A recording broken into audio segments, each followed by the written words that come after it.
Hello everyone, this is Jonathan Little for PokerNews.com. Today we have the beautiful King 6 of Spades playing 300 big blinds deep from the small blind. Someone limps from under the gun, which is not really what I'm used to seeing, but sometimes that does happen. And having to put in 25 more, I'm definitely going to call. You have to be very careful when playing super deep stacked, just because you are not going to flop great a lot of the time. Usually you're going to flop some sort of marginal made hand, like we have here, right? On King 9-7, King 6 is top pair no kicker. If we're beat, we are drawing dead or nearly dead. And if we're ahead, very often our opponents have plenty of equity. So this is a spot where you have to be somewhat cautious, both pre-flop and on the flop. So I do check, and we're just going to see what develops. If this player bets and this player raises, I would certainly fold. So don't think that you have to stick around just because you have top pair. But at the same time, I am trying to check call here. This is a very clear example of a marginal made hand. We discuss this a lot over at PokerCoaching.com in the homework webinars, where when you have a marginal made hand, you often want to be checking and check calling. That is just good, strong poker. So we're going to check call. And both players call, which is kind of abnormal. Turns of 4 diamonds, which is pretty much a blank. And I decide to lead. So I just mentioned how you want to play somewhat passive poker whenever you have top pair no kicker. And this time I decide to bet into my opponents. I would almost certainly not do this today. I understand why this makes some logical sense.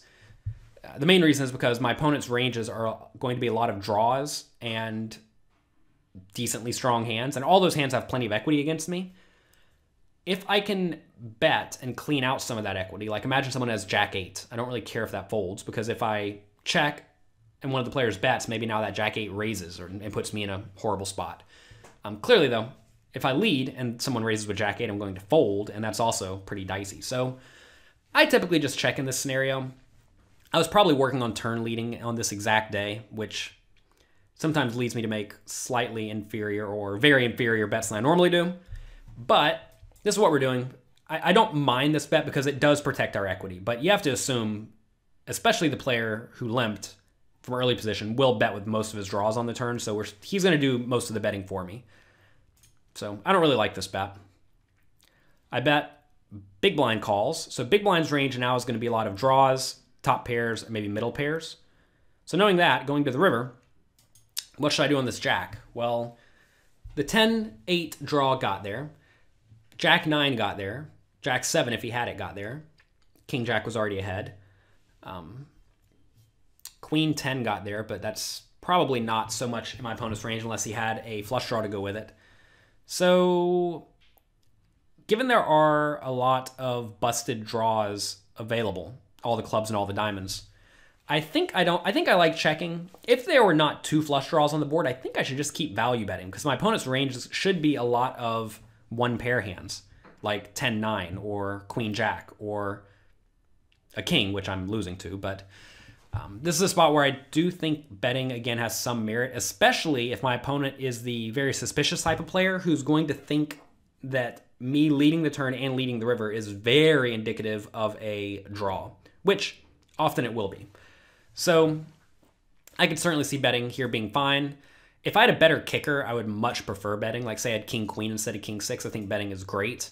But with this King-6, I think checking's fine. I am going to want to check and give up with some hands, so you also want to make sure you're checking with some hands that can very easily call if your opponent bets. So I think that's good. You want to make sure that you're not always checking with the intention of folding with the vast majority of your range, because then all your opponent has to do to beat you is to just bet. If they bet, they win, and that makes poker and life really easy for them. So I'm going to check, and if he bets the river, I'm going to call reluctantly. This time, though, we just win. I'm not really sure how I feel about this hand, looking back at it. Mainly because that turn lead is something that's way out of character. And when you see something that's way out of character, that, looking at it today, I'm not that big of a fan. I'm not that big of a fan of that play. It makes me worry if I was just being overly splashy for no good reason. You want to make sure that if you are experimenting with new plays, have a reason for it, and maybe I did at this time. But you also don't want to review your play and just see all sort of ridiculous lines. Sometimes whenever someone comes to me with a hand history they want to review, like let's say they want me to review the whole tournament, we'll go through it and they'll see hands that they play where they're just like, oh man, I have no clue what I was doing there. And that means that they were autopiloting, but in some really bizarre manner and just making mistakes, right? And you want to make sure that you're focusing and paying attention at the table so that mistakes do not creep into your default game. And I'm not going to say they did here necessarily. Maybe I was just experimenting, but I'm not in love with the way this hand played out. That said, we did win. We probably protected our equity on the turn, and it worked out well. So that's going to be it for this hand for PokerNews.com. Thanks again very much for being here, and I'll talk to you again next week.